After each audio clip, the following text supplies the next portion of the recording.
어제 마임을 우리가 봤는데요.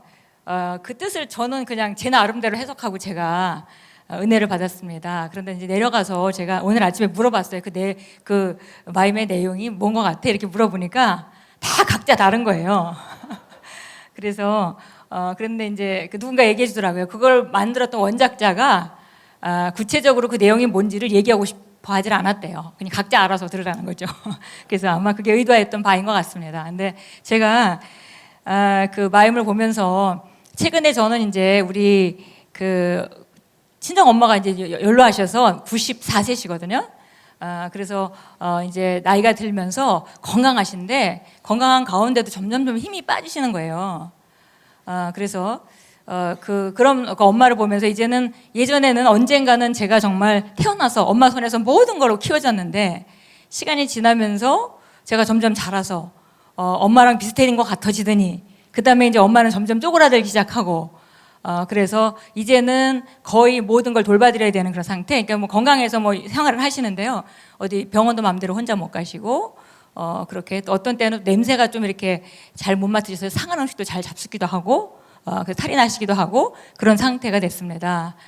그런 걸 보면서 어제 마음을 보면서 저는 그렇게 해석을 했거든요. 정말 아이를 낳아서 너무 기뻐하고 즐거워하고 막 넘어지면 일으켜주고 타일러주고 가르쳐주고 이렇게 전부 커가지고 이제 나랑 똑같이 어깨동무하고 다닐 수 있는 그런 어른이 됐는데 시간이 지나면서 또 이제 반대로 이제는 그 아들이 아빠를 돌봐줘야 되는 그런 상태로 점점 좀 줄어들다가 어느 순간에 이제 이 세상을 떠나죠. 그래서 통곡하고 막 울고 이게 어쩌면 자연인 인생의 어떤 그 모습인 것 같습니다. 그런데 예수님이 등장하셔서 십자가에 죽으심으로 말미암아 우리를 그런 굴레에서 우리를 회복하시는 그런 장면이라고 저는 해석하고 은혜를 많이 받았습니다. 그러면서 제가 우리 부모님을 보고 이것이 그 개인의 삶인데 그런데 우리 어머니는 그 예수님을 잘 믿으시고 계시고 권사님이신데 그런데 이제 이런 그 상황들이 그렇게 만약에 우리가 주님이 없는 상황이라면 이게 얼마나 슬픈 일일까. 그런데 그러면서 제가 이제 그런 우리 이 시대적인 삶 그런 걸 좀 생각하게 됐습니다. 엄마가 나를 낳고 그다음에 나를 키우고 엄마는 가고 저는 또 제가 애를 낳고 걔를 키워서 또 걔가 또 아이를 갖고 있습니다. 그런 상태인데 이게 개인의 삶뿐만이 아니라 하나님의 일적인 그런 측면에서 우리가 하나님의 나라를 생각할 때 정말 한 분 한 분이 이 땅에 살면서 해놓은 그런 수고들이 얼마나 아름다운지 또 그것의 혜택을 우리가 다 보잖아요. 직접 우리가 접해서 받는 건 아니라 하더라도 우리가 그 혜택을 다 보고 있습니다. 우리가 이제 저녁에 끝날 때 우리가 이제 테마송을 불러요. 근데 그 테마송이 열방을 위한 기도라는 그런 노래입니다. 근데 그게 제가 미국에 있으면서도 찬양을 듣고 그 찬양을 우리가 함께 부를 때마다 가슴이 뜨거웠고 가끔 우리가 크리스 엠버시 크리스 목사님 집회 가서도 가끔 그 노래를 합니다. 그래서 이번에 집회를 준비하면서 우리가 정말 그 집회에 이 노래를 같이 불러야 되겠다 하고 이제 인터넷 들어서 찾아보니까 가사를 보려고 찾아보니까 보통 이제 영어 가사를 찾으면은 한국에서 번역한 곡들이 다 떠요. 근데 뜨는 게 하나도 없더라고요. 그래서 이게 번역이 안 됐는가 하면서 이제 우리 정서 전사가 이제 번역을 했습니다. 근데 나중에 알고 보니까 예전에 그 경배와 찬양에서 부르던 노래더라고요. 그래서 번역이 돼 있는데 우리가 약간 접근을 조금 다르게 번역을 했기 때문에 그냥 우리가 번역한 걸로 가기로 했습니다.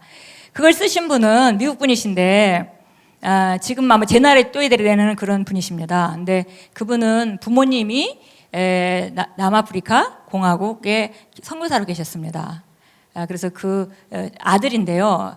크리스 크리스텐슨이라는 분인데 그분이 그 선교사로서 아들을 키웠고 아이가 커서 미국으로 대학을 보냈습니다. 그래서 미국의 위튼 대학에 와서 공부를 할 때 거기서 또 어떤 여자를 하나 만났는데 그 여자는 또 아버지가 군인이라서 온 세계 돌아다니는 그런 분이셨어요. 그래서 두 분이 같이 마음이 맞아서 둘 다 음악을 하는 사람들이었기 때문에 둘이 만나서 거기서 같이 결혼하게 됐고 그리고 정말 그 경배 찬양 그래서 미국의 호산나 인티그리티라는 그 유명한 그 찬양단 선두주자 같은 역할을 하신 분이십니다. 그래서 정말 그 곡을 들으면서 우리가 은혜를 받고 특별히 이제 우리는 우리가 열방이라고 얘기할 때 예수님께서 마태복음 28장에 너희는 가서 모든 민족으로 해서 민족이라는 말을 할 때 우리가 그거를 네이션이라고 번역을 했기 때문에 저희는 그거를 열방이라고 해서 다른 나라로만 많이 해석을 해왔습니다. 근데 우리가 알다시피 그 네이션이라고 번역된 그 원어는 에스노스라는 단어라서 이것이 꼭 국경을 건너는 것뿐만이 아니라 같은 종류의 같은 문화를 공유한 사람들의 무리를 말한다고 했습니다. 그래서 우리가 다른 나라 가서 다른 언어 쓰는 건 물론 그건 네이션이죠. 그건 에스노스죠. 그러나 우리가 만약에 한국 내에서 내가 병원에서 일하는 사람이다. 그러면 병원에 있는 사람들이 같은 주제로 같은 생각을 가지고 같은 공동 공간에서 같은 일을 하는 사람들이 또 에스노스가 되는 겁니다. 그래서 우리가 이 노래가 정말 이 해외뿐만이 아니라 우리 국내의 각 그 교회들, 각 지역에 있는 교회와 성도들 그분들이 각자 자기 위치에서 자기를 통해서 하나님 나라가 확장되고 자기를 통해서 하나님이 빛이 비춰지고 한 사람 한 사람을 통해서 하나님의 치유가 전파되고 복음이 전파되고 정말 그래서 이 땅에 완전히 하나님의 나라가 임하길 원합니다. 그런 그 간절한 소망이 담겨있는 기도 같은 그런 곡이에요. 그래서 우리가 그걸 마음에 품고 찬양하면서 정말 내 지역의 나를 통해 그러니까 옛날에는 우리가 이런 기도를 했죠. 기도하면서 하나님 복음이 전파되기 원합니다. 복음이 전진하기 원해요.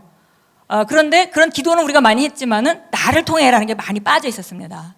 그래서 나를 통해 끝에 가서 나를 통해 이 땅 위에 나를 통해 이게 이제 우리가 정말 믿는 바이고 우리가 추구하는 바입니다. 그래서 우리가 함께 부르는데요. 그 찬양을 부를 때마다 그 생각을 합니다. 이 찬양이 한 곡이 나오는 것이 하나님이 영감 있는 찬양을 이제 그 사람들에게 주신 건데 그 부모님이 선교지에 가서 헌신했고 그런 다른 나라에서 선교에서 헌신하고 사는 그런 과정 가운데 그 사람 삶 가운데 묻어 있는 그런 마음이 결국은 작사와 작곡에 묻어나게 되고 그래서 그것이 또 많은 사람들의 마음에 심령 안에 성령의 불을 일으키는 그런 그 도구로 쓰이고 있구나.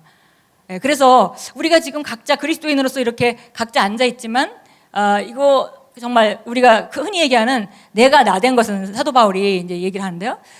우리가 각자가 우리 모습이 된 것은 내 능력이 아니고 많은 다른 사람들의 기도와 많은 다른 사람들의 헌신과 그런 걸 통해서 하나님의 축복으로 하나님의 은혜로 이 자리에 우리가 있게 됐습니다.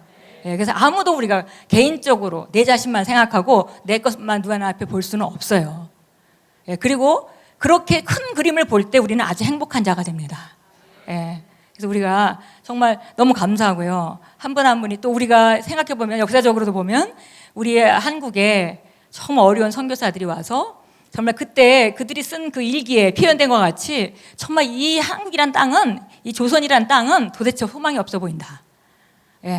그냥 농번기 되면 화투나 치고 술 먹고 하는 그런 모습을 보면서 쓴 정말 기도하는 마음으로 썼던 그런 일기를 우리가 읽기도 하는데 그랬던 우리나라에 정말 이렇게 복음이 전해져서 많은 사람이 예수를 믿게 되고 또 우리 여기 이 자리에 계신 분 모양 또 많은 선교사들이 선교지로 나가서 또 복음을 전하는 정말 놀라운 이 하나님의 커다란 운행하심 가운데 우리가 일부에 있습니다.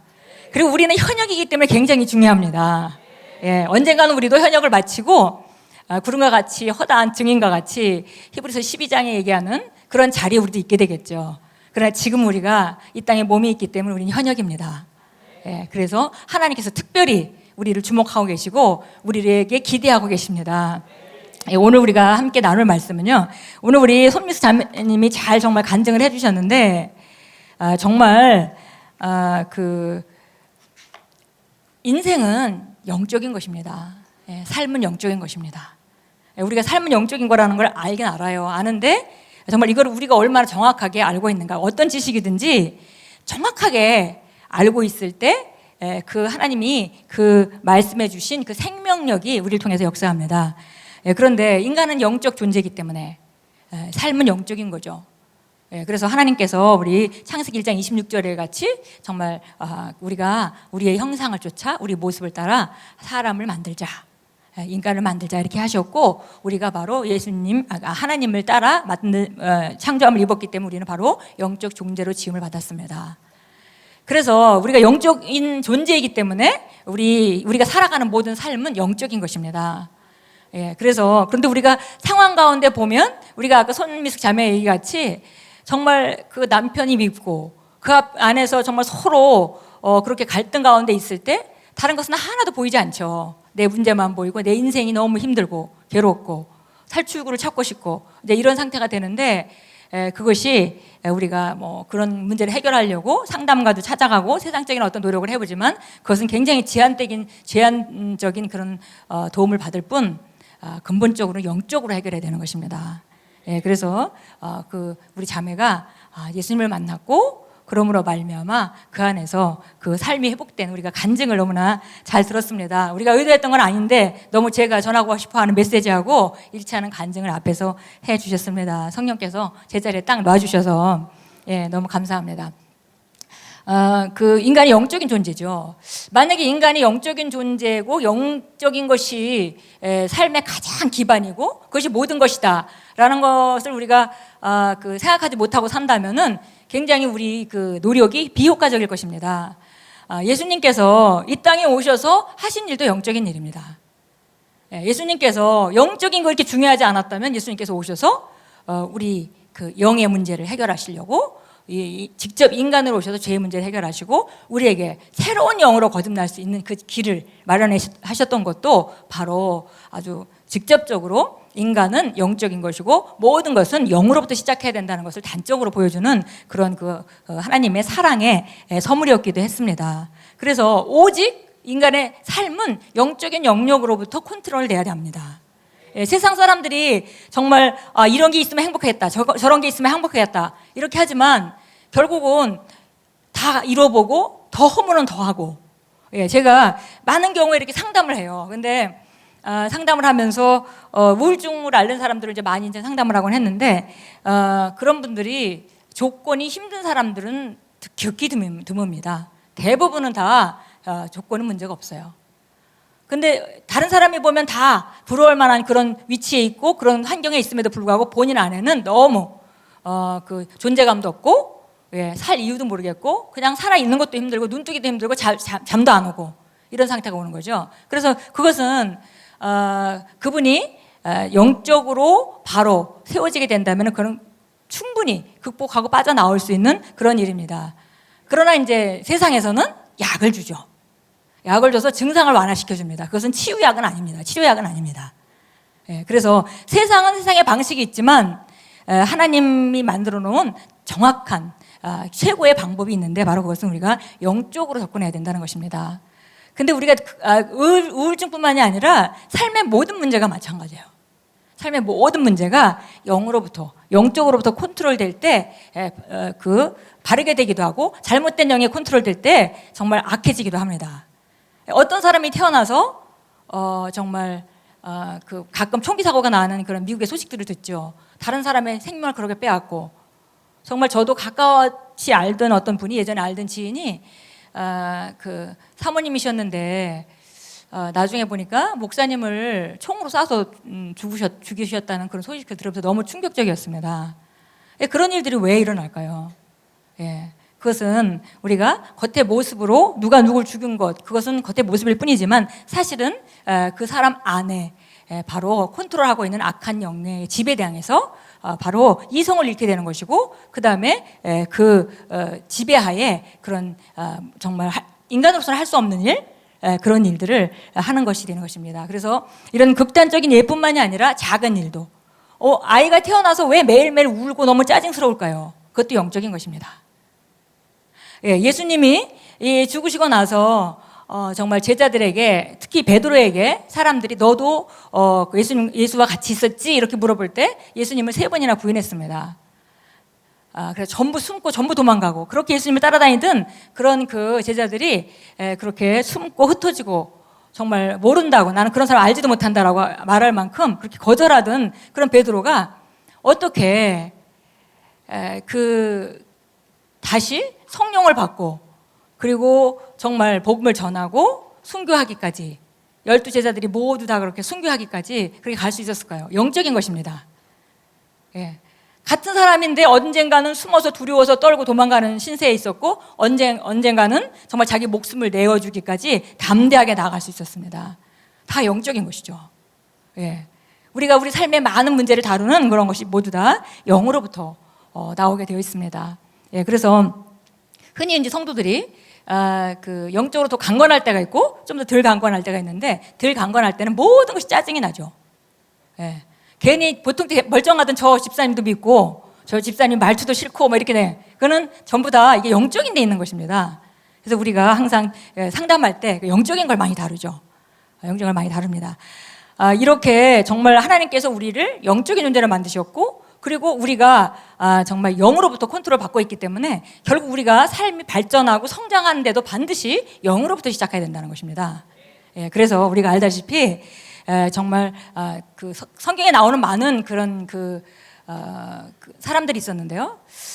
다윗의 삶은, 다윗 같은 사람은 정말 처음에 하나님께 부름을 받고 10년 동안 정말 모든 훈련을 받았지만 매일매일 죽을지 살지 모르는 그런 고난 가운데 사울에게 쫓기는 그런 그 상태에서 주님을 의지하고 또 의지하고 그래서 그가 주님을 정말 찬양하며 전심으로 주님을 찬양하고 주님을 구하고 주님의 말씀을 정말 묵상하고 하는 그런 자세로 살았는데, 그가 왕위에 올라서는 정말 큰 나라를 움직이는 사람이 됐습니다. 그래서 하는 일마다 승리했죠. 물론 죄도 짓고 했지만 전쟁에 거의 다 모든 전쟁을 승리하는 그런 정말 다스리는 왕이었습니다. 예, 우리가 예수님께서 이 땅에 오셔서 그리스도인으로서 우리가 하나님 아들로서의 최고 모습을 보여주셨는데, 그분은 완벽하게 다스린 삶을 사셨습니다. 그분은 실패한 게 한 가지도 없었어요. 그리고 바로 그 자기의 생명을 우리에게 주셨습니다.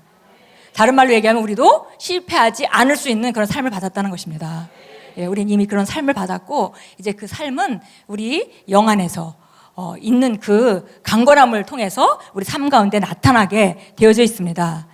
예, 그래서 예수님이 그동안 승리하셨던 것은, 우리는 항상 환경에 승리한다 하면 환경적인 조건을 많이 생각해요. 누군가 그 사람을 돕고 돕는 자가 나타나서 하나님 돕는 자를 보내서 이렇게 얘기하지만, 예수님이 그 자리에서 승리하실 수 있었던 것은 누군가가 많이 돕는 사람이 있어서가 아니라, 예수님이 승리하셨던 이유는 딱 한 가지죠. 예수님은 바로 그 하나님의 아들이셨고, 그 다음에 하나님이 아들이라는 것을 본인이 아셨습니다. 내가 누구인가를 알았다는 것입니다. 우리가 그리스도인으로서 승리하는 것도 그 똑같은 생명을 우리가 받고 있기 때문에 우리가 승리하는 것은 바로 어디 달려있냐면, 내가 하나님의 아들이라는 걸 아는 것, 내가 누구인지 아는 것, 그리고 내가 누구인가. 하나님 자녀가 되지 않았다면, 그 하나님 자녀가 아니라면 그런 우리한테 그런 생명은 올 수 없는 거죠. 그러니까 내가 하나님의 자녀가 됐고, 그리고 내가 하나님 자녀가 된 것을 아는 것, 그리고 하나님의 자녀가 무엇인지, 어떻게 살아야 되는 건지 아는 것. 다시 우리 자매가 손미숙 자매가 얘기해 준 것 같이 나는 그리스도 안에서 누구이고 무엇을 가지고 있고 무엇을 할 수 있는지 아는 것. 이것이 바로 우리를 승리하는 삶으로, 성공적인 삶으로 우리 인도해 줍니다. 우리 로마서 5장 15절 한번 같이 읽어보겠습니다. 로마서 5장 17절 같이 읽습니다. 한 사람의 범죄로 말미암아 사망이 한 사람을 통하여 군림하였을진데, 은혜와 의의 선물을 넘치게 받는 자들은 한 사람 예수 그리스도를 통하여 더욱더 생명 안에서 군림하리라. 아멘. 군림하리라 그랬습니다. 다스리는 것입니다. 우리는 모두 다 우리 삶을 다스리게 되어 있습니다. 이것이 바로 예수님께서 가져온 생명이에요. 그래서 은혜와 의의 선물을 우리가 넘치게 받아서 우리가 생명 안에서 왕노릇할 수 있도록 그 생명을 우리는 받았습니다. 그것을 아는 것이 바로 우리를 그런 삶으로 인도합니다. 그래서 결국 이제 영적인 거이기 때문에, 인생이 영적인 거기 때문에 저도 늘 상담을 하면 만나서 이렇게 얘기를 들으면서 영적인 걸 체크하죠. 그래서 이분은 어떻게 해야 될 것인가. 지금 문제 때문에 막 힘들어하지만, 그러나 이분이 이 문제를 해결하는 방법은 상황에 있는 게 아니고 영적인 측면에 있는 거니까, 영적으로 어떻게 해야 될 것인가를 진단하고 그다음에 이제 같이 이제 권면을 하고 그렇게 하죠. 우리가 누군가를 돕는다, 내가 다른 차원으로 발전하는 것, 의의 선물을 받았고, 그다음에 은혜는 지속적으로 하나님으로부터 증가되게 돼 있는데, 그 은혜는 하나님으로부터 오는 것입니다. 그런데 그 증가됨으로 말미암아 내가 점점 더 하나님 안에서 다스리는 자로 계속 전진하고 있는 것인데, 우리에게 필요한 것은 둘 중에 하나입니다. 항상 하나님으로부터 영으로 오는 그런 축복은 둘 중에 하나겠죠. 첫째는 내게 성령 충만함이 부어지던가, 이거 우리가 흔히 얘기하는 임파테이션이라고 표현하는 거죠. 예. 내가 저 사람, 나는 막 어둠에 차 있었는데 저 사람이 만나서 저 사람을 통해서 내가 말을 몇 마디 들었는데 내 어둠이 다 사라져버렸어요. 내 근심이 다 사라져버렸어요. 그래서 두 가지가 작용을 했을 겁니다. 첫째는 하나님의 말씀을 그 사람이 말했을 거고 그 말씀을 통한 실제적인 세력, 임파테이션이 있었을 겁니다. 그래서 들어오기 전에는 모든 것이 어려움만 보였는데 상담받고 나갈 때는 그 성령 충만한 그 충만함을 힘입어서 그런 그 어둠들이 떠나 있는 상태가 될 수 있습니다. 그래서 우리가 임파테이션 하는 것, 우리가 이런 집회에서도 우리가 임파테이션을 받습니다. 근데 임파테이션만 받고 내 그릇이 어제 말씀드린 그 용량이 확장되지 않는다면은 나는 맨날 그 자리에 머물러 있을 거예요. 그래서 충만해서 나가서 기분 좋게 나가서 어느 정도 살다가 또 어려움이 올 때 그 충만함을 잃어버리면 또 어렵다고 느낄 것이고 또 충만함을 받고 계속 같은 제자리에 머물러 버릴 것입니다. 그래서 하나님께서 우리에게 주신 축복은 이 두 가지로 같이 온다는 것이죠. 바로 우리를 확장하는. 오늘 좀 전에 우리 그 김민수 전도사가 확장하는 축복을 받았습니다 이렇게 말씀하셨는데요. 확장하는. 내게 확장이 되든가 또 채워지고. 이 두 가지가 같이 우리에게 우리 영에 부어질 때 우리 삶은 달라질 수밖에 없습니다. 하나님은 바로 여기 그 왕노릇하는 것이 두 가지로 왕노를 한다 그러는데 그 생명 안에서 왕노릇하는 열쇠가 두 가지다. 그런데 하나는 의의 선물이고요. 우리 의의 선물을 모두 다 받았습니다. 또 하나는 은혜라고 했습니다. 그래서 이 은혜는 계속 증가하는 것이죠. 이 은혜는 우리가 은혜가 증가함에 따라 영적으로 성장함에 따라 이 은혜가 증가하고 은혜가 증가함에 따라 영향력 있는 사람이 되는 것이고 은혜가 증가하면 우리 능력이 증가하는 것입니다. 그래서 이 은혜라는 말 굉장히 추상적인 말이기도 한데요. 은혜에 대해서 보니까 우리 하나님께서는 우리 이 은혜를 우리에게 먼저 주셨고 그 다음에 이 은혜를 증가시켜 주신다고 말하고 있습니다. 증가되고 또 주고 할수록 우리는 점점 더 높은 차원으로. 그러니까 이 삶은 환경에 딸려 있는 것이 아니죠. 영으로 내가 세워지고 강건해져서 이만큼 다룰 수 있으면 이만큼을 내가 누리게 되고 또 그 용량이 확장되고 또 이만큼을 다룰 수 있으면 그 위치로 올라가고 하기 때문에 이건 환경에 따라 왔다 갔다 하는 것이 아니기 때문에 이건 올라가기만 하지 뒤돌아갈 줄을 모릅니다. 그래서 우리가 그런 고백을 하는 것입니다. 우리는 앞으로만 갑니다. 위로만 갑니다. 어떤 사람은 좀 천천히 가고 어떤 사람은 더 빨리 갈 수 있겠지만 똑같이 아주 똑같은 것은 뭐냐면 점점 더 가고 있다는 것이죠. 위로 올라가고 있다는 것입니다. 전진하고 있다는 것입니다. 로마서 1장 9절 한번 보겠습니다. 11절 같이 읽습니다. 성경 한번 같이 읽겠습니다. 로마서 1장 11절입니다. 같이 읽겠습니다. 내가 너희를 보고 싶어하는 것은 내가 어떤 은사를 나누어 주어 끝까지 너희를 굳게 세우려 함이니. 사도 바울이 이 편지를 쓰면서 내가 너희에게 가기를 애쓰고 가고 싶은데 가서 내가 하고 싶어하는 것은 어떤 은사를 나누어 주고 싶은 거야. 그리고 그거는 바로 너희를 굳게 세워줄 것이다. 그래서 이 임파테이션, 하나님의 은사 이런 것들이 우리를 굳게 세워준다고 사도 바울은 말하고 있습니다. 야고보서 4장 6절 한번 보겠습니다. 야고보서 4장 6절. 같이 읽습니다. 그가 더 많은 은혜를 주시나니 그러므로 말씀하시기를 하나님께서는 교만한 자들을 거절하시고 겸손한 자에게 은혜를 주시나니. 그래서 이렇게 말씀하셨습니다. 자 보니까 더 많은 은혜를 주신다. 그렇게 지금보다 더 많은 은혜, 또 더 많은 은혜, 계속 더 증가된 은혜가 우리에게 예비되어 있습니다. 그런데 하나님께서 주시는 은혜인데요. 이건 하나님으로부터 오는 것인데 그런데 하나님께서는 어떤 자에게 주시냐면 겸손한 자에게 주신다 그랬습니다. 그래서 우리가 항상 그 준비하고 물러설 준비. 내가 아는 것에서 물러설 준비. 여기서 겸손이라는 것은 다른 사람한테 이렇게 겸손하게 절하고 이런 걸 말하는 것이 아니라 겸손한 자다 이렇게 말하는 것은 우리가 하나님 앞에서 언제든지 내 잘못된 생각을 인정하고 물러설 수 있는 상태. 그런 상태죠. 그래서 겸손한 자에게 은혜를 주신다 그랬습니다. 그러니까 하나님은 그 은혜를 주시고 또 주시고 계속 증가된 은혜를 주시길 원하시고 그런 그 삶을 우리에게 예비하셨습니다. 어떤 사람이 어떤 그 용량을 말할 때 그 용량에 이렇게 제한되어 있으면은 그 한계 내에서 반응하는 것이에요. 그 한계 이상을 벗어나지 못합니다. 아무리 애써봐야 그 한계 이상이 되는 게 아니에요. 이상을 할 수가 없어요. 그런데 그 한계가 벗어나질 때 바로 그것으로부터 벗어납니다. 어떤 그 사람은 어려운 일만 있으면 혈기를 부린다. 그럼 그 사람이 혈기를 안 부리고 싶다고 안 부려지는 게 아니죠. 부릴 수밖에 없는 것이 그 사람 속사람의 모습이. 그러니까 그 사람 자체가 속사람 안에 어떤 확장이 있어야만 그 문제로부터 빠져나올 수 있습니다. 영적인 것이 모두 다 그래요. 그래서 우리가 그 능력으로, 자기 자신의 능력으로 제한받고 있는 상태라는 걸 우리가 알아야 돼요. 그래서 어떤 분이 저한테 최근에 조언을 해달라는 거예요. 자기가 뭘 잘못하고 있으면 고치고 싶으니까 저한테 조언을 해달라고. 무엇인지 다 고치겠다 이렇게 말씀하셔서 제가 이런 얘기를 했습니다. 제가 지금 당장 얘기를 해서 고칠 수 있는 게 있으면 제가 말씀드리겠는데요. 지금 당장 생각나는 건 없고요. 결국 어떤 사람이 어떤 뭐 누구나 다 단점은 있죠. 약한 점도 있고. 그렇지만 그거는 그 속사람의 모습이기 때문에 그거는 성장하면 자연히 깨지는 것이고 성장하면 자연히 빠져나오는 것이기 때문에 제가 지금 당장 뭔가 지적할 것은 없는 것 같습니다. 제가 이렇게 말씀을 드렸습니다. 그렇습니다. 우리가 잔소리로 되는 게 아니에요. 잔소리는 정보가 없을 땐 잔소리가 되는 거죠. 어릴 때 아직 모든 걸 배워야 될 때는 잔소리로 되는 거예요. 그럼 정보를 주는 거죠. 아, 그렇게 하면 안 되고 이게 옳고 그런데 이미 다 큰 사람들이 자기 나름대로 사고가 다 고정되어 있는데 잔소리 한다고 되는 일은 아니죠. 근데 그 사람이 변하는 것은 오직 한 가지, 그 사람 영으로부터 변화가 있어야만 합니다. 그러니까 사실은 누구든지 변할 수 없는 사람은 없다는 겁니다. 그리고 누구든지 우리가 변해야 한다는 것이고요. 그래서 우리는 그렇게 변화가 해야 되고 그 변화는 바로 영에서 일어납니다. 용량의 증가는 영적인 것입니다. 그러니까 하나님의 말씀과 성령의 능력으로만 가능한 것이에요. 그래서 이 더 큰 은혜를 받게 되면 그 용량이 증가하는 것이고요. 그 용량이 증가해서 더 큰 은혜를 받게 되면 능력이 증가하게 되고, 그 다음에 속도가 증가하게 되고, 호의도 증가하고, 여러 가지가 증가합니다. 어떤 일을 하는 것에 있어서 정확도도 증가합니다.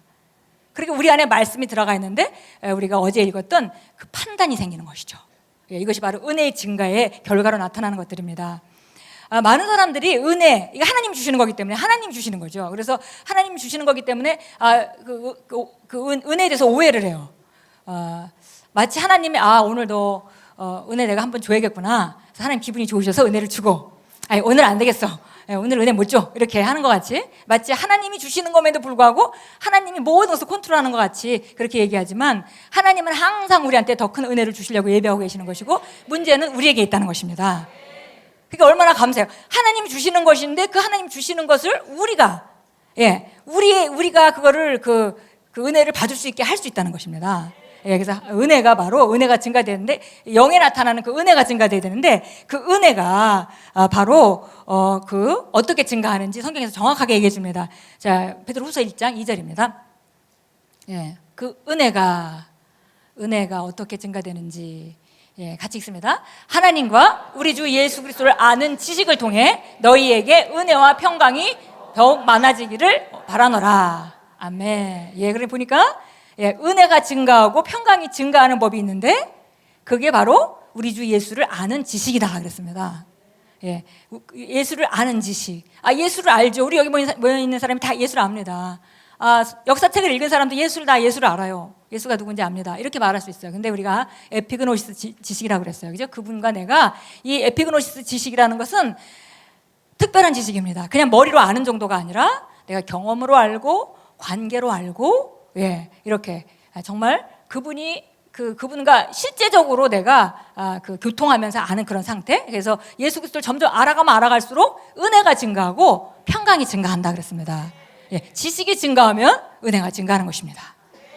내가 지식을 성령으로 말미암아 지식을 확장하는 시기가 있으면 그만큼의 은혜가 증가되는 거죠. 그런데 은혜가 증가되고 바로 또 평강이 증가한다 그랬어요. 평강이라는 것은 어떤 일이 일어나도 그거 위에 컨트롤하는 그런 능력입니다. 그러니까 평강이 적으면 작은 일만 일어나도 노심쳐서 할 거고요. 평강이 많으면 그러면 어떤 일이라도 움직이지 않겠죠.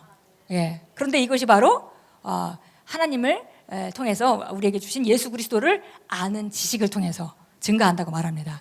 그러니까 예수님을 점점 알아가고 예수님 안에 있는 내가 누군지 점점 알아가면 은혜가 증가하고 평강이 증가하고, 그러니까 우리가 삶의 능력이 증가하고 그 다음에 삶을 다루는 그 능력이 증가하고, 그렇게 우리가 점점 더 왕노릇하게 되는 것입니다. 그래서 정말 이것이 은혜를 우리가 확장할 수 있는 게 우리 자신에게 있다는 거. 우리 고백합니다. 내가 내 삶에 은혜를 증가시킬 수 있습니다. 평강을 증가시킬 수 있습니다. 아멘. 예, 하나님으로부터 오는 것인데요. 은혜와 평강이 하나님으로부터 오는 것인데 그것이 하나님께서는 계속 주려고 기다리고 계시는 거고 우리가 준비되었을 때 기회만 되면 주시는 거죠. 예, 하나님께서는 기회만 되면 주십니다. 그러니까 우리가 더 큰 은혜를 받는 자리로 계속 지식 가운데 나아갈 수 있는 것입니다. 예수 그리스도를 알면 알수록 그 증가된 은혜가 우리 오는데 여기서 보니까 우리가 그 한국 성경에는 더욱 많아지기를 이렇게 얘기했는데 영어 성경에 보니까 multiplied, 그러니까 이게 더해지는 것도 아니고 곱셈같이 배가 돼서 온다고 얘기하고 있습니다. 평강이 배가 돼서 온다. 우리 삶의 평강이 어떤 삶에 어떤 일이라도 전혀 영향을 받지 않는 그런 상태. 그것이 하나님께서 예수님을 통해서 우리에게 주신 삶입니다. 예수님이 그 폭풍 앞에서도 제자들은 정말 당장 우리가 죽게 됐는데 주님 우리를 안 돌아보십니까? 이렇게 노심초사할 때 예수님은 낮잠을 주무시고 계셨습니다. 예, 그 완전히 다스린 능력이죠. 바로 그 능력이 우리 안에 와 있습니다. 예, 그래서 그것을 우리가 실제적으로 지식을 알 때 그런 능력이 확장돼서 나타나게 됩니다. 그 평강이 나타나죠. 그래서 이제 우리가 하나님 은혜 주세요. 우리가 은혜를 하나님 주세요. 하나님으로부터 오는 거기 때문에 하나님 은혜 주세요. 은혜 주세요. 이렇게 할 필요가 없다는 거예요. 그분은 은혜를 주신다고 했고 예수 그리스도를 아는 지식 안에서 은혜와 평강이 배가 된다고 했으니까 우리가 해야 될 것은 예수 그리스도를 아는 지식으로 나아가는 것입니다. 그래서 우리가 또 모여 앉아서 아는 거지만 우리가 그 인문적인 지식으로 다 아는 거잖아. 이미 다 아는 거지만 그러나 또 우리가 우리 삶에 그것이 정말 에피그노시스 단계가 될 때까지 우리가 또 말하고 또 나누고 이렇게 하면서 우리 안에 놀라운 확장이 일어납니다. 예, 그래서 이것이 바로 우리에게 달려 있는 것이고요. 다시 얘기하면 그건 우리 책임입니다. 각자 은혜를 증가시켜야 될 것은 각자의 책임입니다. 그러니까 누구든지 자기 은혜를 증가시키지 않으면 10년이 돼도 같은 은혜 가운데 머물러 있을 수 있습니다. 예. 정말 이것이 우리가 얼마나 우리 삶을 우리가 어제 그 새 얘기를 했죠. 모든 것이 성장하는 건 자연스러운 것이에요. 생명이 있다면 성장해야 합니다. 더군다나 하나님이 생명이 있다면 반드시 성장을 해야 합니다. 그것이 아버지의 기대고 만약에 내가 성장할 만큼 성장하지 못한다면 그건 부모에게 정말 아픈 일일 것입니다. 그래서 우리가 정말 어떻게든지 정말 나는 말씀의 지식 가운데 은혜와 평강 가운데 정말 전진하고 증가된 은혜와 평강으로 살고 삶을 다스릴 것이다. 우리 결단하고 나아가야겠습니다. 그래서 이렇게 계속 전진하면서 나가면서 우리 생각이 하나씩 무너지고 하나님 말씀으로 대체되죠. 그런데 여기 성경에 보니까 그런데 가끔 종종 우리에게 뭔가 그렇게 전진하지 못하게 하는 뭔가가 있다고 말합니다. 자, 그 베드로 후서 10장 3절을 보겠습니다. 그걸 견고한 진이라고 성경이 말하고 있는데요. 견고한 진입니다. 사람들에게 견고한 진이 있죠. 누구에게나 다 조금씩 있습니다. 왜냐하면 하나님 앞에 나아가서 예수님과 같아지기 전까지 우리는 어떤 종류의 견고한 진을 갖고 있죠. 그런데 어떤 것들은 자연스럽게 그냥 지식을 모르기 때문에 경험하지 못하는 일이라서 지식을 그냥 알면 내 생각을 바꿀 수 있습니다. 내가 듣지 못한 것이기 때문에 새롭게 내가 하나님의 말씀을 들을 때 이게 이런 거였구나 라고 쉽게 바꿀 수 있는 게 있는가 하면 어떤 것들은 그걸 쉽게 바꿀 수 없다는 것입니다. 그걸 우리가 견고한 진이라고 해요. 이 견고한 진은 우리가 하나님의 말씀이 들어가야 되는 그 자리에 대신 다른 것이 들어가서 아주 견고하게 진을 치게 된 거예요. 그래서 그거와 반대되는 하나님의 말씀이 들어올 때 쳐내는 거죠. 그래서 이 견고한 진은 기본적인 재료는 이런 세상에 있는 모든 사람들로부터 오는 경험, 지식 이런 걸로부터 오지만 그 견고한 진의 배후에는 마귀가 있습니다. 마귀가 이 사람을 가지고 있는 모든 정보들을 가지고 묶고 있는 것이죠. 그래서 거기서 움직일 수 없도록. 그래서 그것을 우리가 견고한 진이라고 표현합니다. 그래서 이 견고한 진은 바로 사단의 세력에 의해서 우리 안에 세워져 있는 것이고요. 그 견고한 진은 바로 성령의 능력으로만 우리가 무너뜨릴 수 있습니다. 그래서 그 사람이 견고한 진이 하나 무너지면 자기는 그만큼 자유해질 것이고 다른 사람은 그 사람의 삶의 변화를 보게 될 것입니다. 우리 고린도후서 10장 3절 봅니다. 같이 읽습니다. 이는 우리가 육신에 속해 행하지만 육신을 따라 싸우지는 아니함이니라. 그래서 보니까 우리가 세상에 있는 모든 일들이 우리 자매가 얘기했던 가정의 문제, 치유의 문제 이런 것들이 육신에 속해서 우리가 살긴 하지만은 육신에 따라 싸우지는 않는다. 그랬습니다. 4절 읽습니다. 우리의 전쟁의 무기는 육신적인 것이 아니요 오직 하나님을 통하여 견고한 요새들을 무너뜨리는 능력이라.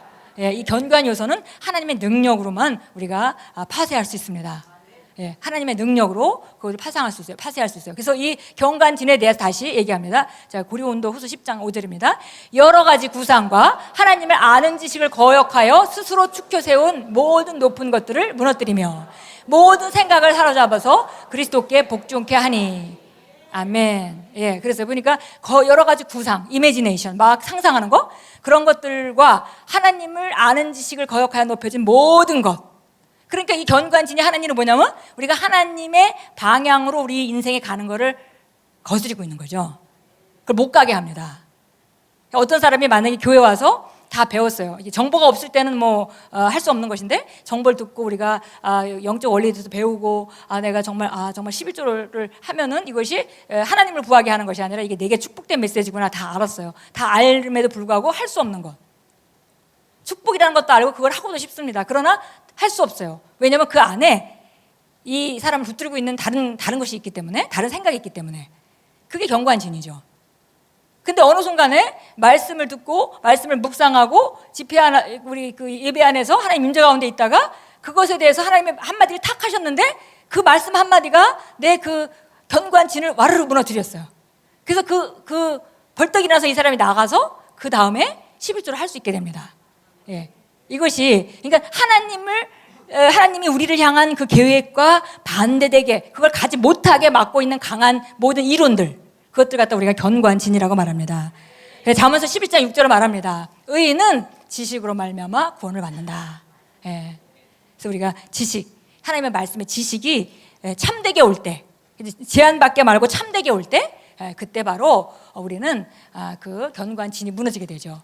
그래서 결국은 이렇게 영적으로 우리가 말씀 안에서 그 임파테이션이 오든지 아니면은 이 새로운 견고한 진이 무너지고 새로운 말씀이 그 깨달아지고 하면서 확장되고 그 다음에 은혜가 증가하고 그러므로 결국 이 사람에게 세워지는 것은 강건한 영입니다. 예, 강건한 영이 있으면 그러면 모든 사람들은 다 어떤 일도 이길 수 있어요. 그래서 제가 이번에 이제 메르스가 와가지고 사람들이 막 매스컴에 대고 막 계속 얘기를 하니까 옛날에도 그런 걸 느꼈습니다. 그 세월호 그 일이 있을 때도 참 정말 어렵고 우리 나라적으로 전부 힘든 그런 일이었는데요. 방송에서 막 세월이 많이 지났는데도 몇 주가 지났는데도 계속 그것만 계속 하고 있으니까 진짜 그 악한 영. 말하는 건 사람이지만 그 영의 역사는 배우 악한 영의 그 역사가 굉장히 심하죠. 그래서 그게 막 온 그 전국에 다 퍼져가고 있는 거가 정말 피부적으로 느끼는 것 같아요. 그래서 어떤 때 이렇게 사람들 지나가면서 보면 그 얼굴이 너무 어둡고 이제 그런 거를 보면서 너무 안타까웠습니다. 이번에 메르스도 두려움이 많이 있어가지고 사람들이 다 막 두려움 때문에 움직이질 않고 이제 이렇게 하는데 교회를 제가 이제 왔는데 우리 교회에 있는 간사님이 그런 얘기를 하시더라고요. 밖에 나가보면 난리예요. 근데 우리 교회 안에만 들어오면 딴색이에요. 이렇게 얘기하더라고요. 그래서 제가 이런 생각을 했습니다. 우리가 정말 우리는 세상에 살죠.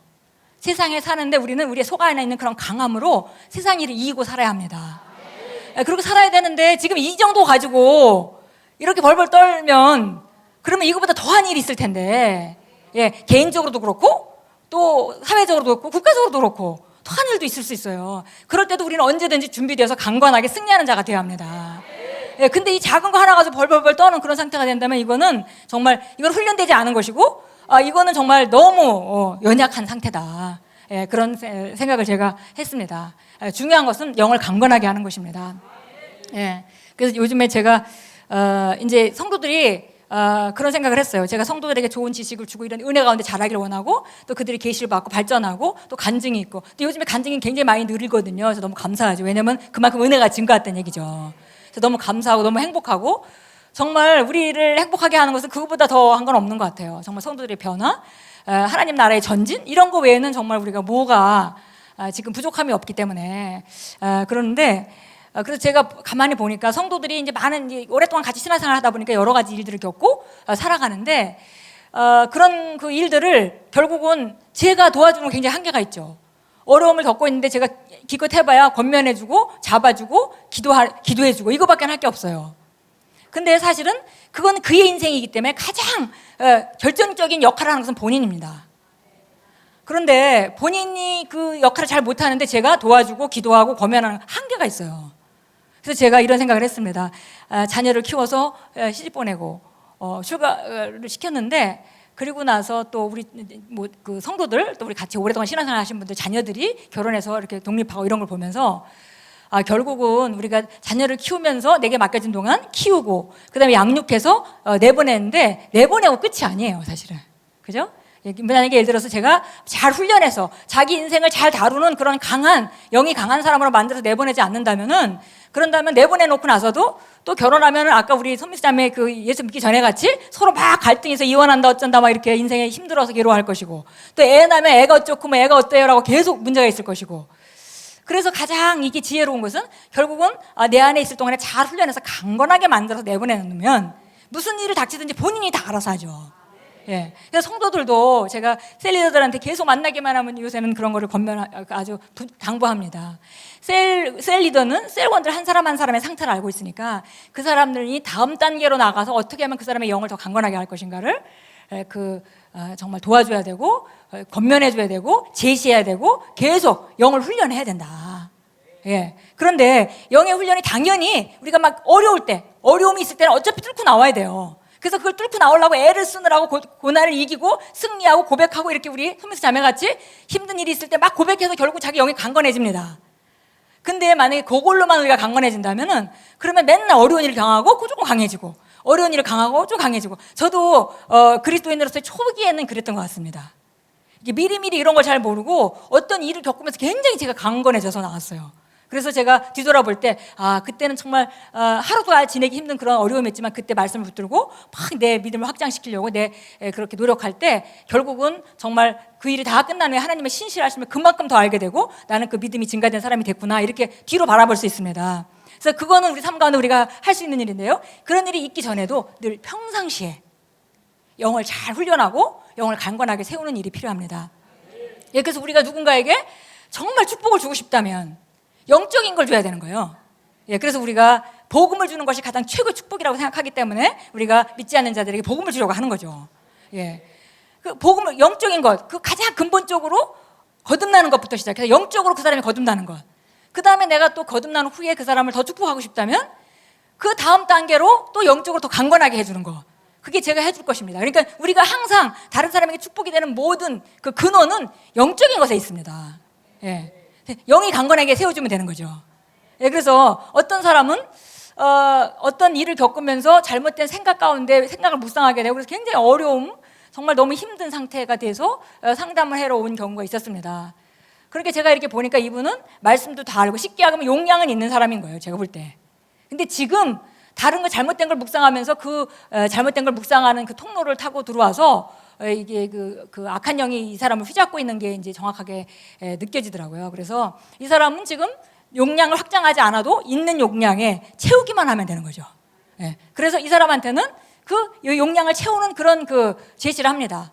매일매일 정확한 시간에 교회 와서 기도하고, 그 다음에 혹시 처음에 기도하기 힘들면 우리가 사역자 누군가 좀 셀리더나 누구를 붙여줘서 좀 얼마 동안 시작만 좀 하게 하라. 그럼 조금만 처음엔 잘 못하죠. 자기가 너무 힘든 상황이 있기 때문에. 그렇지만 어느 정도 조금만 도와주면 이 사람은 자기가 기도할 수 있어지죠. 그러면 이제 혼자 놔둬도 제 시간에면 딱딱 와서 기도하는 것만 체크하고 잘 고백하고 체크하면 일주일만 지나면 강건해져가지고 내가 왜 그랬지? 내가 그때 왜 그랬었지? 하고 회복돼서 나갑니다. 이것이 전부 다 영적인 것으로 이루어지는 거죠. 그러고 보니까 이것이 성경 전체에 흐르는 원리입니다. 그래서 우리가 여호수아 1장 6절도 우리가 잘 알죠. 하나님께서 여호수아가 가나안 땅을 쳐들어갈 때도 하시는 말씀은 바로 그거였습니다. 네, 강건하고 담대하라. 우리 같이 읽습니다. 강건하고 담대하라. 이는 내가 이 백성에게 주시고 내 조상들에게 약속한 그 땅을 내가 그들에게 유업으로 나눠줄 것임이라. 강하고 담대하라. 강하고 담대하라. 그래서 우리 속사람이 강하라고 말씀하십니다. 우리 속사람이 강하고 담대하면 내게 접하는 모든 문제를 다룰 수 있습니다. 그러나 속사람이 약하고 힘이 없으면 어떤 문제도 힘들어요. 그 사람은 절대 행복할 수 없고 그 사람은 모든 것이 짜증나고 힘든 상태입니다. 이게 아주 너무 정확한 거예요. 그래서 우리가 정말 이 세상을 이기고 살아가는데 필수적으로 필요한 것이 영의 강건함입니다. 우리 그 바로 밑에 또 보겠습니다. 7절도 보겠습니다. 자, 6절 읽었고 7절입니다. 너는 오직 강건하고 아주 담대하여 내 종 모세가 내게 명령한 모든 율법대로 지켜 행하고 오른편이나 왼편으로 치우치지 말라. 그리하면 내가 어디로 가든지 번성하리라. 아멘. 강건하라 그랬어요. 강건해서 하나님 말씀을 붙들고 강건하게 서 있어라. 9절, 또 우리 8절은 우리가 묵상에 대한 얘기죠. 그래서 이 율법을 내 입에서 떠나지 말게 하고 주야로 묵상해서 그 법에 율법에 있는 그대로 다 지켜 행하라. 그러면 너희가 형통할 것이다. 그리고 네가 큰 성공을 이룰 것이다. 이렇게 말했습니다. 그리고 9절에 다시 한번 말합니다. 내가 네게 명령하지 아니었느냐. 강건하고 담대하라. 무서워 말고 낙심치 말라. 이는 주 네 하나님이 내가 어디로 가든지 너와 함께함이라. 예, 아멘. 그래서 강건함이 필요합니다. 언제나 이 안에만 강건해 있다면 밖의 문제는 하나도 문제가 되지 않아요. 예, 그래서 정말 강건함이고요. 신약에 와서도 사도 바울이 너무나 잘 알았기 때문에 정말 지속적으로 계속 이 얘기를 합니다. 이 프로세스를 너무 잘 안 거예요, 사도 바울은. 그래서 이 은혜를 하나님이 주시는 그 은혜로 말미암아 강건해지는 건데, 그러니까 하나님의 능력으로 강건해지는 거죠. 은혜로 말미암아 강건해지는 건데, 그 강건해지는 것이 바로 하나님 아는 지식 안에서 전진하는 것을 그 사도 바울이 정확히 알았기 때문에 그 프로세스를 너무 정확히 아는 거죠. 어제 제가 잠깐 말씀드렸던 것 같이 그런 거죠. 우리 안에 정말 놀라우신 분이 계십니다. 그분이 성령님이신데, 우리가 이분을 만약에 아주 정말 놀라운 요리사라고 칠 때, 요리사가 여기 계세요. 항상 우리 안에 계십니다. 근데 요리사도 재료가 있어야 요리를 하시죠. 내가 만약에 치유에 대한 그런 실제를 경험하고 싶고 은혜를 증가하고 싶다면 치유에 대한 정보가 있어야 합니다. 치유에 대한 정보, 하나님 예수 그리스도 안에서 내게 주신 그 치유가 뭔지, 그리고 하나님이 나를 얼마만큼 사랑하셨고 그 예수님이 가시는 생명이 뭔지, 이걸 알 때 이 성령께서 활동하셔서 그것을 비춰주시는 거죠. 그럴 때 그 강력한 하나님의 역사가 우리 삶 가운데 역사하게 되는 것입니다. 예, 그래서 또 그 다음에 또 다른 정보가 있을 때 다른 케이크로 말하자면 초콜릿 케이크의 재료를 준비하면 이분은 정말 만능이신 분이시기 때문에 초콜릿 케이크를 잘 권해서요. 또 우리가 이번에는 바닐라 케이크 필요해. 바닐라 케이크 재료를 다 모으는 건 우리가 할 일이고, 우리가 그걸 모으고 있을 때 그걸 조명해 주셔서 성령께서 그것을 되어지게 하는 것은 성령님이 하시는 일입니다. 예, 그러니까 이 관계를 너무나 잘 알았기 때문에 사도 바울은 지금 에베소 1장 기도, 3장 기도, 골로새 1장 기도에서 계속 이 강건함이란 말을 하고 있습니다. 결국 그렇게 되면서 그런 것이 하나하나 이렇게 비춰질 때마다 우리는 그만큼 은혜가 증가하는 것이고, 은혜가 증가하게 되면 그만큼 우리는 강건해지는 것이죠. 예, 그래서 우리가 자 한번 에베소, 우리 시간이 많지 않기 때문에 에베소 6장 10절 한번 같이 읽습니다. 끝으로 나의 형제들아, 주 안에서와 그의 힘의 능력 안에서 강건한 자가 되라. 예, 그래서 강건한 자가 되라고 권면합니다. 그러면 너희가 전신 갑주를 다 입고 악한 날에 능히 이기고 그 자리에 꿋꿋하게 살 수 있게 될 것이다. 예, 그래서 전신 갑주를 입으라고 곧이어 말하죠. 자, 우리 3장 16절 한번 보겠습니다. 사도 바울이 기도 중에 이런 기도를 합니다. 하나님께서 그의 영광의 풍요함을 따라 그의 성령을 통하여 너희 속사람 안에서 능력으로 너희를 강건하게 하시고. 아멘. 예, 여기서 특별히 하나님을 영광의 하나님, 빛의 하나님이라고 말씀하셨어요. 그 빛이 넘치시는 그분이신데, 그분이 성령을 통해서 우리 속사람 안에서 정말 하나님을 아는 지식 가운데 비춰주니까, 그러니까 바로 정말 우리가 강건해졌다, 강건해진다, 그렇게 강건해진다, 이렇게 말합니다. 예, 골로새 1장 11절 기도 한번 보겠습니다. 같이 함께 읽겠습니다. 그분의 영광의 힘을 따라 모든 능력으로 강건해지며 기쁨으로 모든 인내와 오래 참음에 이르고. 예, 그분의 영광이 우리를 강건하게 하셔서 우리가 기쁨 가운데 어떤 일도 견뎌내고 오래 참음으로 좋은 열매를 맺을 때까지, 예, 강건하게 우리를 붙잡아 주십니다.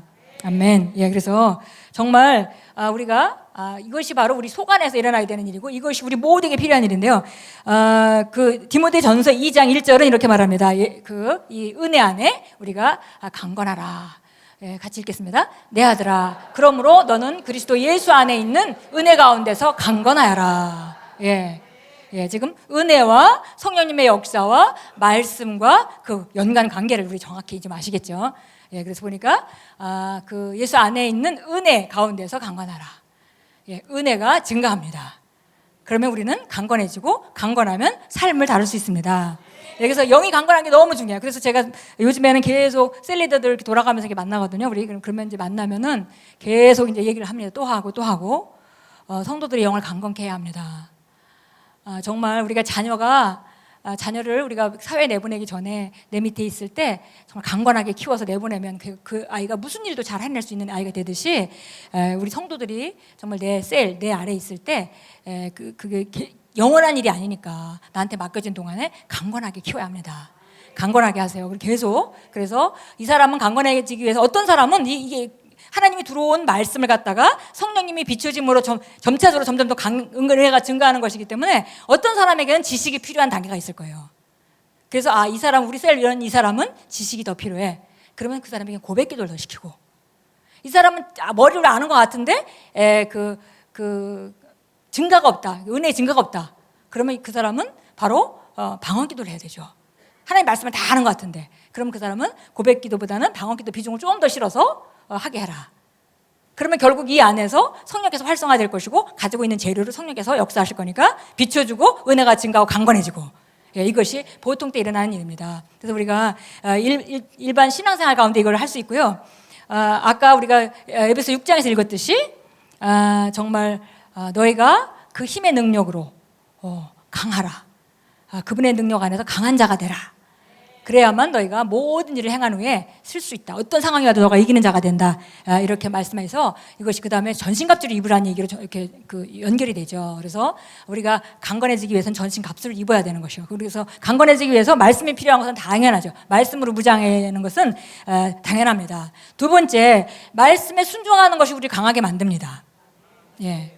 말씀을 머리로만 잔뜩 알고 있는데 그것은 절대 우리 강함과 연결이 되지 않아요. 행동해야 합니다. 예, 그러니까 영적으로 어린 아이가 만약에 예수님을 영접한 지 얼마 안 됐는데 셀에는 막 나오지만은 지금 이 사람이 다음 단계 교회 예배를 나가야 되는데 교회 예배 못 나가고 있어. 그러면 그 사람을 위해서는 물론 우리가 막 푸시를 해서는 안 되겠지만 그 사람을 위해서는 기도하면서 이 사람은 다음 단계 그 주일날 예배 나가는 그 선택, 그게 믿음의 선택이죠. 본인으로서는 믿음을 행하는 것이 믿음의 선택입니다. 그 선택을 하면서 그 사람이 영이 강건해지는 거예요. 그 다음에 이 사람이 만약에 그 주일 예배도 잘 이렇게 지키고 하는데 만약에 예를 들어서 어떤 삶 가운데 어떤 문제가 있다. 성경과 다른 어떤 문제를 가지고 있다. 그러면 그 문제를 가지고 그 말씀으로 대체해서 교정하고자 하는 그런 지시, 그런 걸 우리가 제시해 줄 때 그 사람은 그 지시를 따르면서 또 영이 강건해집니다. 그러니까 이 영은 훈련한 사람만 강건해지게 돼 있어요.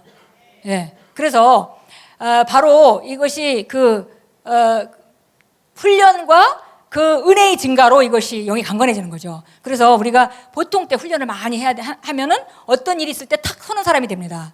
근데 보통 때 특별한 일이 없다고 그냥 훈련을 안 시키고 그냥 아직 어리니까 이렇게 내버려두면 그 사람은 훈련이 안 되고 나중에 조그만 것도 들지 못하고 힘들어서 쩔쩔매는 그런 상태가 될 것이기 때문에 근본적으로 속사람을 강건하게 하는 데는 우리가 정말 말씀을 순종하게 만드는 것입니다.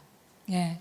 정말 우리가 11조를 하면서 처음 우리가 예수 믿다가 그다음에 어느 순간인가 11조가 내 얘기도 아닌 것 같이 느껴지다가 어느 순간인가는 이거 10년 안에 성령의 인도를 따라서 우리가 이거 나도 11조를 해야 되는 때가 된 거 아닌가 이런 생각이 들게 되죠. 그리고 나서 정말 이 돈이 아깝고 여러 가지 다른 생각들도 가득 그 견관이 있는데 때는 지금 내 감동이 좀 왔습니다. 그러다 어느 순간에 내가 결단을 하면서 경관진을 확 무너뜨리고 11조를 하기 시작합니다. 그럴 때 그 사람의 영은 강건해지는 것입니다. 예. 그러니까 그런 것도 안 해보고 나중에 힘든 일을 겪고서 힘든 일만 이기려니까 그 싸움이 너무 힘든 거죠. 예, 그래서 우리가 기본적으로 성경에서 하라는 걸 전부 계속 하나씩 할 때 그때 우리 영은 강건해집니다. 예, 마지막으로 교회의 강건함, 우리 영의 강건함을 잘 훈련하는 방법 중에 하나가 바로 교회와 함께 기능하는 것입니다. 교회를 통해, 교회에 내가 속해, 교회의 흐름과 함께 흐르는 그것을 인식하는 거예요. 왜냐하면 우리가 세상에서는 각자 따로따로 우리가 내 혼자 공부해서 고시되고 이런 게 익숙하기 때문에 교회에 와서도 그런 생각들을 많이 해요. 내가 말씀만 많이 알면, 그리고 내가 기도만 많이 하면 내 일이 잘 되지 않겠나. 그렇지만 그 사람은 한 가지를 놓치고 있습니다. 왜냐하면 이것은 하나님의 살아계신 하나님의 역사하고 은혜이기 때문에 하나님이 함께 우리 하나님 이름으로 모이는 하나님의 가족의 일원이 돼서 움직이는 것은 너무나 중요한 일입니다. 그래서 우리가 이 교회와 함께 교회 일원으로 속해 있는 것. 그래서 교회가 관심 있는 것에 내가 관심이 있고, 교회가 하는 일에 내 마음을 합치고, 그래서 저도 오늘 이번에 이 그 집회를 준비하면서 우리 이제 그 성도들이 많이 봉사자로 이제 많이 지원을 하고 봉사자들이 이제 모여서 기도도 하고 이렇게 하는데, 제가 그때도 담대하게 얘기를 했습니다. 정말 세상적으로 얘기하면은 어떤 사람은 주고 어떤 사람은 받으니까 받는 사람만 그 혜택을 보는 것 같지만, 하나님의 나라는 그게 아니죠. 섬기는 사람은 섬기면서 그 영이 강해집니다. 받는 사람, 받는 사람 선물 받으면서 또 그 혜택을 누려요. 그래서 이것은 교회 안에 이런 세상의 일과 아주 다릅니다. 그래서 우리가 교회 안에서 정말 그 교회와 일원이 돼서 한 몸이 돼서 한 몸으로 움직이는 거, 그건 너무 중요한 일입니다. 이것을 잘 가르쳐야 돼요. 그리고 이거 같은 흐름으로 가는 거. 하나님께서 지금 하나님의 능력으로 무슨 일을 하시고자 하는데, 그러면 그 일에 동참하고 있는 사람에게 하나님의 능력이 가는 건 당연한 일입니다. 그래서 우리가 늘 얘기하지만 교회 비전에 함께 있을 때 교회에 필요를 공급할 수 있는 모든 능력을 성도들에게 받게 되는 거죠. 성도들이 받게 되는 거죠. 근데 교회의 비전과 관계없는 사람에게 하나님 주시는 것이 아니라 교회의 비전에 같이 마음을 모으고 같은 방향성을 가지고 있는 사람에게 주시게 되는 것입니다. 그래서 우리가 이렇게 너무 중요하기 때문에 디모데전서 3장 15절을 말합니다. 교회가 같이 읽습니다. 이 집은 살아계신 하나님의 교회요 진리의 기둥과 터전이니라. 아멘. 살아계신 하나님, 살아계신 하나님의 집, 이거는 다른 말로는 교회고요. 그 다음에 다른 말로는 진리의 기둥과 터전입니다. 우리가 진리로 우리가 디모데후서 3장 7절에 너희는 맨날 듣지만은 진리를 아는지는 못하는 자, 진리를 아는 데는 이르지 못했구나. 생활이 안 되는 사람에게 그런 얘기를 했는데요. 이 진리를 알게 되는 거, 그 깨닫게 되는 거, 그것이 터전이 바로 교회라는 것입니다. 그래서 우리 다시 한번 읽습니다. 이 집은 살아계신 하나님의 교회요 진리의 기둥과 터전이니라. 아멘. 그래서 우리가 이렇게 영을 강건하게 하는 게 어려운 일이 아니에요. 자연스럽게 우리 잘못된 생각 내려놓고 교회에서 하나님 우리 주신 이 말씀을 가지고 자연스럽게 가면 되는 과정이고요. 이럴 때 영이 강건해지고 그렇게 준비되어 있다가 어떤 일이 일어나면 우리가 탁 일어나서 이기게 됩니다.